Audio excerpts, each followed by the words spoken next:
골리앗은 그 키가 3m가 되고 갑옷의 무게만도 되는, 그리고 완벽한 무장을 갖춘 거인으로서 이스라엘의 어느 누구도 대항할 수 없는 장수였습니다. 그가 나와서 누구든지 너희 가운데 한 사람이 나와서 나와 싸우자, 그가 나를 이기면은 우리가 너희의 종이 되겠고, 내가 만약 그를 이기면 너희가 우리의 종이 되어 우리를 섬길 것이다 라고 도발하고 도전합니다. 하지만 사울과 이스라엘 군대 어느 누구도 이 사울을 대항하지 못했고 그저 두려워할 뿐이었습니다. 그런데 이런 골리앗, 이스라엘이 감당할 수 없는 이 골리앗은 사실은 이스라엘의 불순종의 열매였습니다. 그러는 가운데 하나님께서 가나안 민족을 진멸하라 라고 말씀하셨음에도 불구하고 그들을 진멸하지 않고 하나님의 말씀에 불순종해서 아낙 자손 얼마를 남겨둡니다. 그 아낙 자손 가운데 골리앗이 태어납니다. 충분한 힘을 갖췄음에도 자신들의 유익을 위해 남겨둔 자들이 결국은 이스라엘의 가시와 올무가 되고 그 가운데 골리앗이 생겨난 것입니다. 감당할 수 없는 그 골리앗을 이제 다윗이 대항하게 되는데, 오늘 말씀은 다윗이 골리앗을 처음 대면하고 골리앗을 보게 되는 그런 장면입니다. 이 말씀을 통해서 다윗이 어떻게 골리앗을 대항하여 싸우게 되었는지를 살펴보려 합니다. 그 첫 번째 점 따라 살고, 하나님은 약한 자를 사용하신다. 13절 말씀에 보면은 그 장성한 세 아들은 사울을 따라 싸움에 나갔으니 싸움에 나간 세 아들의 이름은 장자는 엘리압이요, 그 다음은 아비나답이요, 셋째는 삼마며, 그렇게 말씀을 합니다. 16장에서 이새의 가정에 대해서 잠시 말씀을 했는데 다시 이새의 가정을 소개하면서 세 아들에 대해서 말하고 있습니다. 장남은 엘리압이고 둘째는 아비나답이었고 셋째가 삼마였다, 그렇게 이야기합니다. 그러면서 이새는 나이가 많아 늙어서 전쟁에 출전할 수 없었고 세 아들이 전쟁에 출전했다라고 하면서 이 세 아들은 장성한 아들이었다, 그렇게 이야기를 합니다. 그리고 14절에는 다윗은 막내라, 장성한 세 사람은 사울을 따랐고, 그렇게 말씀을 합니다. 다윗을 소개하면서 막내라고 소개합니다. 막내, 작은, 미약한 그런 뜻을 가지고 있는 말입니다. 본문에서는 마지막 아이라고 하는 의미로 사용하고 있지만 그 도움을 받을 수밖에 없는 자라고 하는 뜻을 가지고 있습니다. 그래서 전쟁에 나가봤자 아무런 도움이 되지 않기 때문에 아버지 집에 양을 치고 있었다는 겁니다. 그런데 오늘 성경은 다윗과 이새의 세 아들을 대조, 비교하고 있습니다. 세 형들은 장성했고 다윗은 미약한 막내라는 것입니다. 세 형들은 전쟁에 참여할 만큼 장성했지만은, 그리고 전쟁에 나가서 충분히 역할을 할 수 있지만은 다윗은 아직 유약해서 아버지의 양을 치고 있다, 그렇게 비교하고 있습니다. 하지만 현실은 달랐습니다. 형들은 골리앗 앞에서 아무것도 하지 못했습니다. 그저 두려워하고 무서워할 뿐입니다. 하지만 다윗은 골리앗을 대항하여 싸웁니다. 하나님은 장성한 세 아들을 통해서 골리앗을 넘어뜨린 것이 아니라 막내고 작고 찌질한 다윗을 통해서 골리앗을 무너뜨립니다. 하나님은 약한 자를 쓰십니다. 사무엘상 2장 8절에 보면 가난한 자를 진토에서 일으키시며 빈궁한 자를 거름더미에서 올리사 기족들과 함께 앉게 하시며 영광의 자리를 차지하게 하시는도다. 땅의 기둥들은 여호와의 것이라 여호와께서 세계를 그것들 위에 세우셨도다, 그렇게 말씀을 합니다. 이 말씀은 한나가 아들 사무엘을 낳고 하나님 앞에 감사하며 찬양하는 내용입니다. 아들을 낳지 못해서 고통하고 번인 나이 격동으로 말미암아 말할 수 없는 아픔을 가진 그가 하나님 앞에 나아가 눈물로 통곡하며 기도할 때에 하나님이 그 기도를 드시고 아들을 주시지요. 그 아들을 넣고 하나님 앞에 고백하기를, 하나님은 가난한 자, 빈궁한 자를 높이시는 하나님, 아이를 낳지 못해서 그렇게 천대받고 고통당하는 나에게 하나님께서 아이를 주셔서 영광의 자리에 차지하게 하셨다라고 그렇게 고백합니다. 옛날에는 부모님들이 장남을 좀 특별하게 생각했지요. 그래서 다른 형제들하고는 조금 차이를 두었습니다. 제가 장남입니다. 예. 제 남동생이 저하고 5살 차이가 나는데 제가 결혼을 하고 얼마 지나지 않았어요. 술 한잔을 거치고 제가 없을 때 집에 와가지고 제 집사람한테 이렇게 하소연을 했다는 겁니다. 엄마는 형이 말하는 거 거절하는 걸 내가 못 봤다. 얘기하면 다 들어주는데 내가 뭘 하려 하고 뭘 좀 이렇게 요청을 하면 들어주는 것이 없다. 형수한테 그렇게 하소연을 했답니다. 고대 이스라엘에도 장남은 대우가 달랐습니다. 왜 그러냐면 언약의 상속자이기 때문입니다. 야곱을 보십시오. 사냥하고 돌아와서 배고픈 형의 약점을 이용해서 팥죽 한 그릇으로 장자권을 살해하지 않습니까? 뿐만 아니잖아요. 아버지로부터 그 장자 축복 기도를 받기 위해서 형을 속이고 아버지를 속입니다. 그만큼 장남은 특별한 위치였습니다. 그런데 야곱이 몰랐던 것이 있었습니다.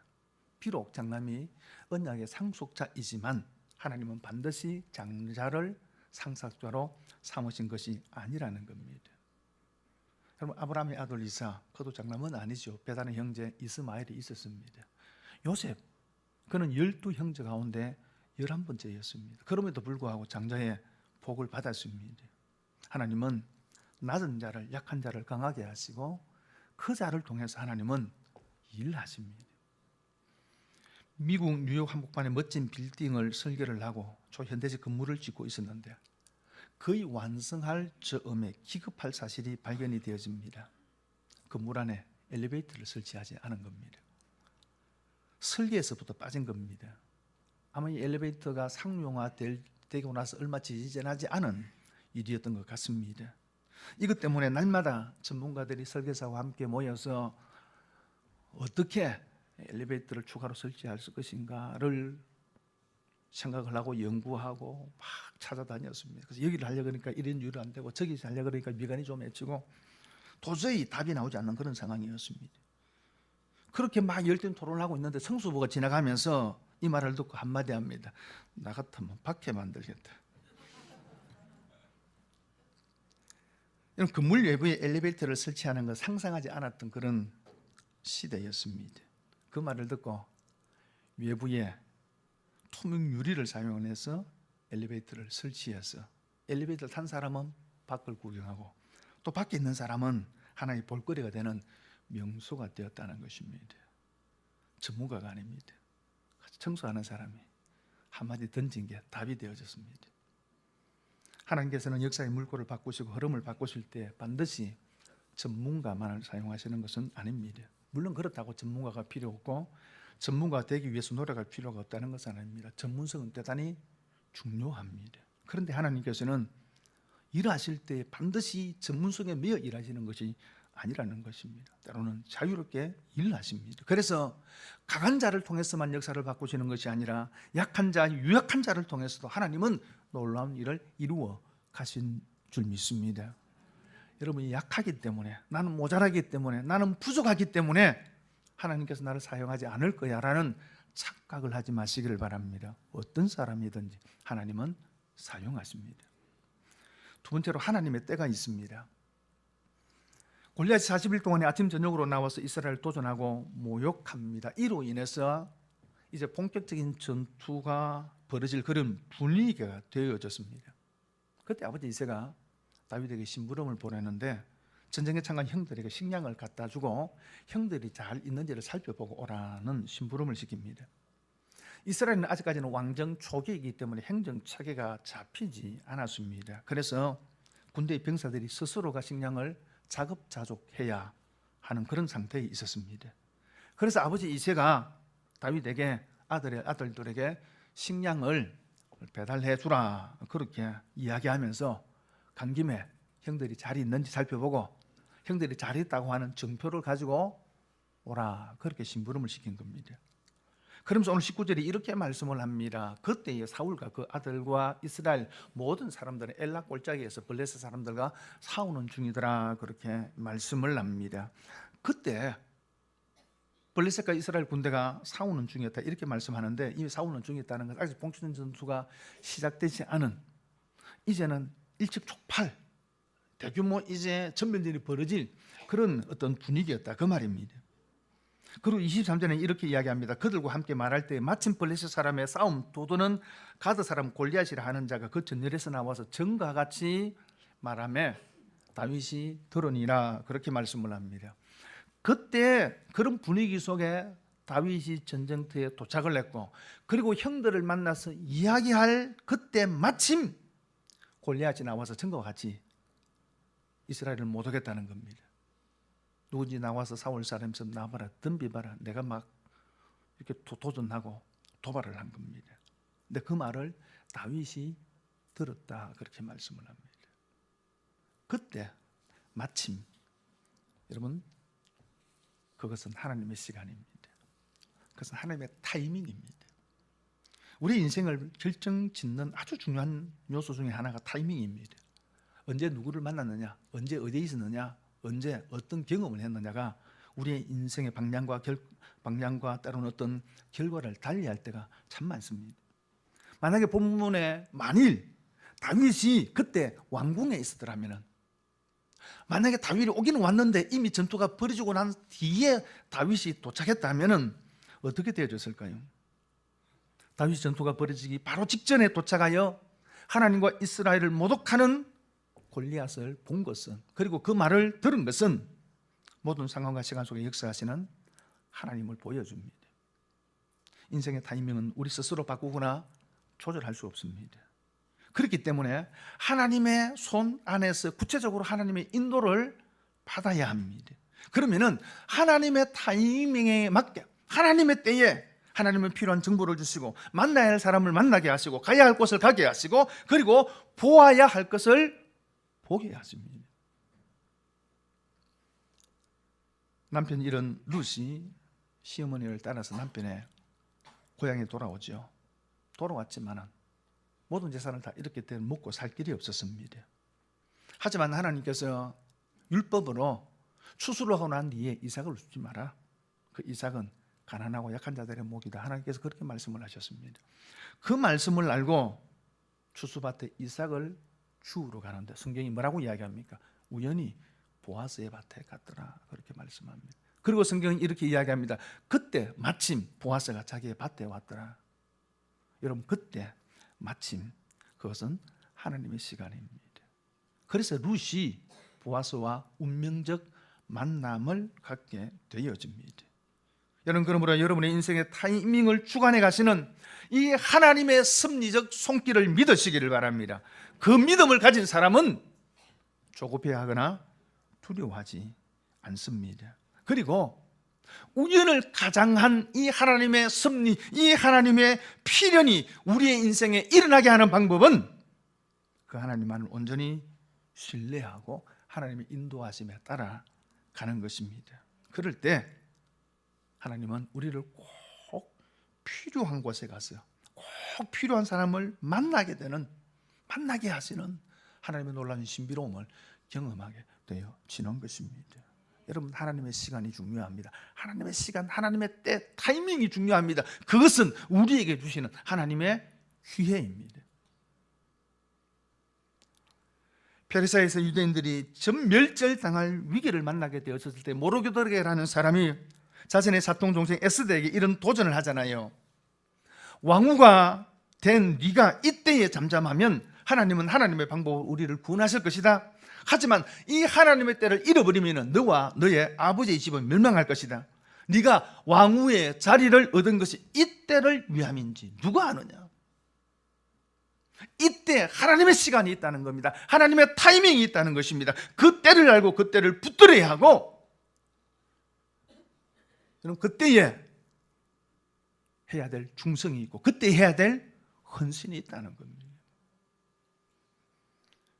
여리고 맹인으로 구글의 인생을 사는 바디메오라는 사람이 있습니다. 그런데 그에게도 이때가 왔습니다. 예수님께서 여리고를 지나가시는 것입니다. 예수님은 마지막 예루살렘에 올라가셔서 십자가에 죽으십니다. 마지막 길을 여리고를 지나서 올라가고 있습니다. 성경은 이렇게 이야기합니다. 이제 막 예수님께서 그 여리고를 지나가실 때 그때 바디메오가 예수님께서 지나가신다는 소리를 듣고서 다윗의 자손 예수의 나를 불쌍히 여기소서 하고 소리를 칩니다. 그는 두 번 다시 올 수 없는 이 하나님의 때를 붙든 것입니다. 그때 예수님께서 가던 길을 멈추시고 그에게 내가 너에게 무엇을 하여 주기를 원하느냐 그렇게 말씀하시고 그의 두 눈을 뜨게 해 주십니다. 때가 있습니다. 하나님의 시간이 있고 하나님의 타이밍이 있습니다. 충성의 때도 있고 헌신의 때도 있고 은혜의 때도 있고 기도의 때가 있습니다. 여러분, 신앙의 성숙이라는 것은 이 하나님의 때를 이해하고 이 하나님의 때를 분별하는 사람입니다. 그 사람이 신앙이 성숙한 사람이고, 그리고 그 하나님이 주신 시간과 타이밍을 붙드는 사람이 믿음의 사람입니다. 하나님의 인도하심에 순종하고 하나님의 때에 맞게 행동하고 그 하나님의 주신 기회를 붙드는 저와 여러분 되기를 바랍니다. 지금은 여러분의 인생에 어떤 때인지 분별하십시오. 그리고 세 번째로는 하나님을 향한 거룩한 열정이 있어야 합니다. 골리앗이 40일 동안에 아침 저녁으로 이스라엘을 모독합니다. 하지만 어느 누구도 그 골리앗을 대항할 엄두를 내지 못하는 상황. 그때 다윗이 골리앗의 소리를 듣게 됩니다. 그리고 그가 이렇게 이야기합니다. 26절 말씀 같이 읽겠습니다. 시작.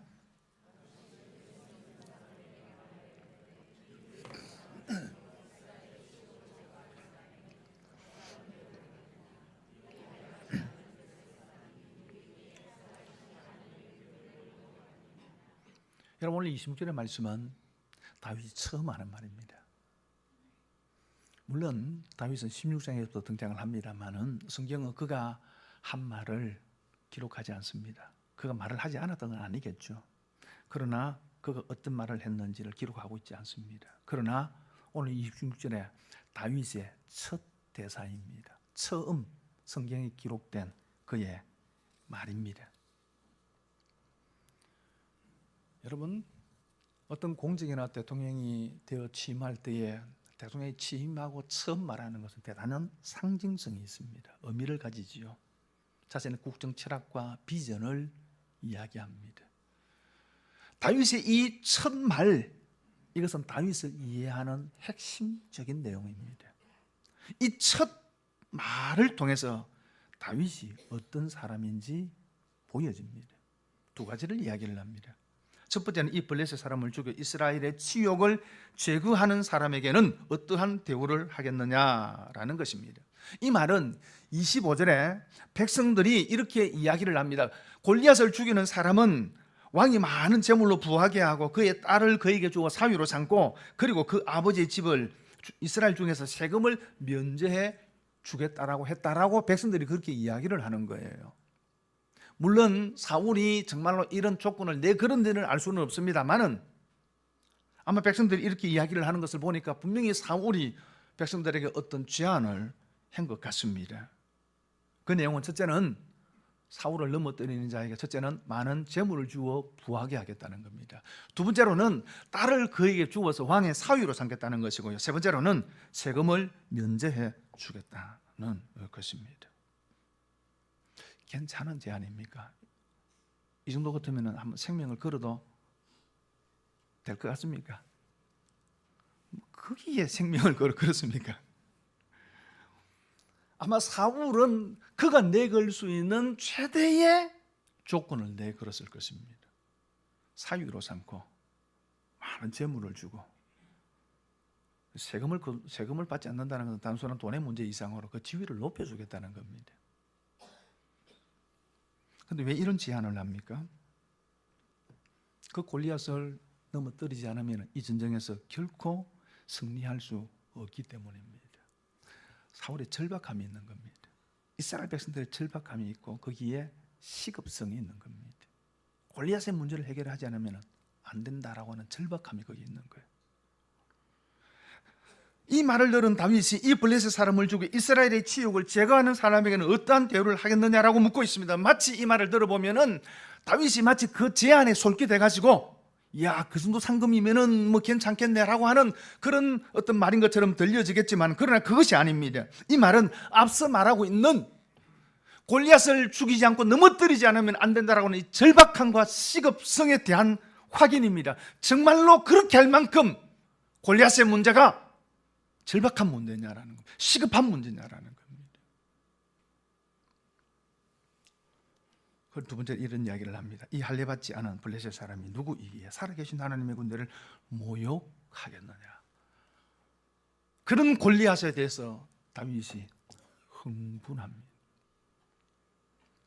그러면서 골리앗을 두고서 이렇게 표현합니다. 할례 없는 블레셋 사람이라고 호칭합니다.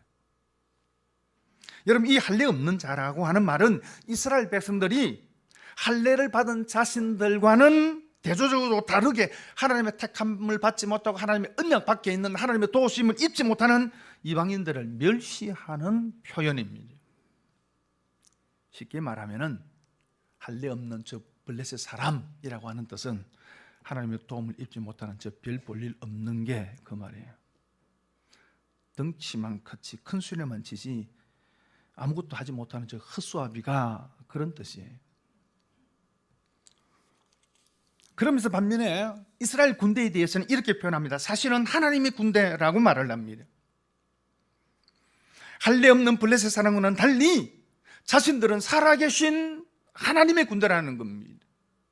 온 세상을 만드시고 그 만드신 세상을 지금도 통치하고 다스리시는 살아계신 하나님의 군대라는 것입니다. 그러니 골리앗이 아무리 큰 소리를 치고 이스라엘을 모욕한다 하더라도 그것은 허공에 외치는 소리일 뿐이고 뻥이라는 거예요. 뻥. 이런 블레셋과 이스라엘 군대에 대한 골리앗에 대한 이런 신앙적 해석이 결국은 다윗으로 하여금 골리앗을 대항하고 골리앗과 싸우러 나가게 하는 동기가 되어집니다. 이렇게 해석을 하니까 골리앗이 가지고 있었던 그 스펙, 우리가 지금 전에 살펴보았지만 그의 키가 얼마 되고 그가 어떻게 무장을 하고 있고 라고 하는 그가 가지고 있는 그 스펙이 아무것도 아니었다는 겁니다. 그러니 조금도 두려워할 존재가 아니었습니다. 중요한 것은 현상이 아닙니다. 그것을 어떻게 해석하느냐의 문제입니다. 여러분의 인생에 만나는 문제도 마찬가지입니다. 그것이 얼마나 크냐의 문제가 아니고 그 문제를 어떻게 보느냐의 문제입니다. 다윗의 눈에는 골리앗이 할례 없는 블레셋 사람으로 보였던 것입니다. 그리고 자신들은 사실은 하나님의 군대로 보았습니다. 그리고 29절에 다윗이 이르되 내가 무엇을 하였나이까 어찌 이유가 없으리까 라고 합니다. 다윗이 병사들과 골리앗과 또 사울의 상금에 대해서 이야기를 하고 있죠. 그것을 지켜본 큰형 엘리압이 화를 내면서 다윗에게 이렇게 이야기를 하는 겁니다. 내가 어찌하여 이리로 내려왔느냐? 들에 있는 양은 누구에게 맡겼느냐? 나는 내 교만과 내 마음의 완악함을 나누니 네가 전쟁을 구경하러 왔도다 하면서 책망을 합니다.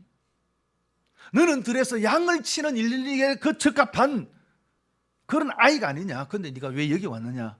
전쟁 구경하러 왔느냐? 하고 책망을 한 겁니다.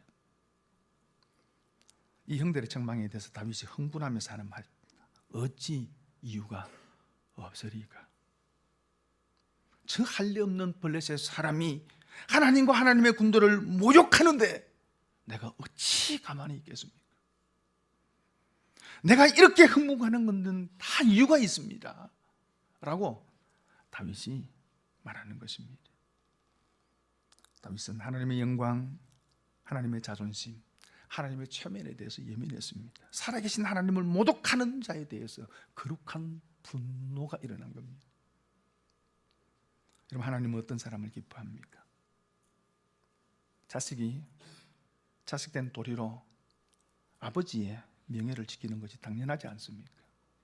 그렇듯 하나님의 백성들이 하나님의 영광을 위해 헌신하고 그 하나님의 영광을 지키려는 것 당연한 것이고 하나님은 그런 사람을 기뻐하시지 않겠습니까? 왜 하나님께서 다윗을 두고 내 마음에 아픈 사람이라, 왜 다윗을 두고서 내 마음에 따르는 사람이라, 내 마음과 같은 사람이라고 여러분 그렇게 평가합니까? 여러분, 다윗의 마음은 하나님과 같은 마음이었습니다. 하나님을 모독하는 그 골리앗에 대해서 하나님이 느끼시는 감정을 다윗이 함께 가진 겁니다.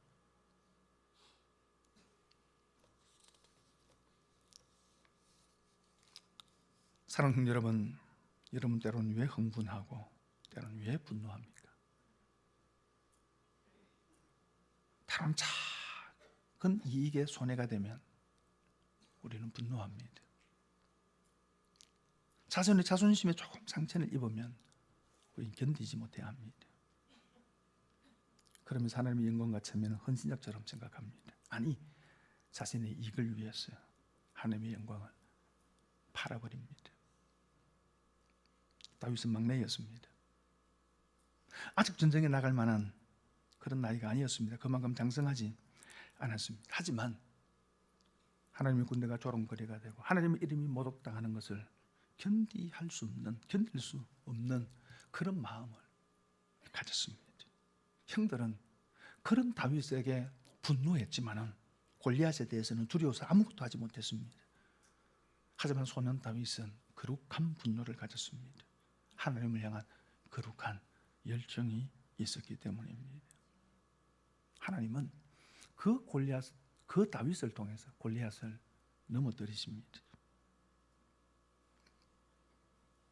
막내라는 것, 작다라는 것, 뭔가 부족하고 모자라다는 것이 문제가 되는 것이 아닙니다. 하나님 그런 자를 사용하십니다. 중요한 것은 하나님의 타이밍을 하는 겁니다. 하나님의 때를 아는 겁니다. 그리고 하나님의 때를 붙드는 겁니다. 그리고 당면한 현실을 신앙적으로 해석하는 겁니다. 그리고 더 나아가서 하나님의 영광이 모독당하는 것에 분노할 줄 아는 거룩한 열정을 가지는 겁니다. 하나님은 그 사람을 통해서 골리앗을 넘어뜨리십니다. 오늘도 우리의 인생 앞에 골리앗이 버티고 있습니다. 오늘도 세상이라고 하는 골리앗이 세상의 화려한 스펙을 가지고 우리를 위협할 때가 있습니다. 어떻게 이 골리앗을 이길 수 있습니까? 여러분, 모자라도 약해도 그게 문제가 되지 않습니다. 하나님 때를 분별하십시오. 그리고 하나님 때를 붙드십시오. 하나님 향한 거룩한 열정을 가지십시오. 신앙적으로 보고 해석하십시오. 사실은 하나님이 오늘도 우리와 함께 하십니다. 능히 골리앗을 대적하며 이기는 저와 여러분 될 수 있기를 바랍니다.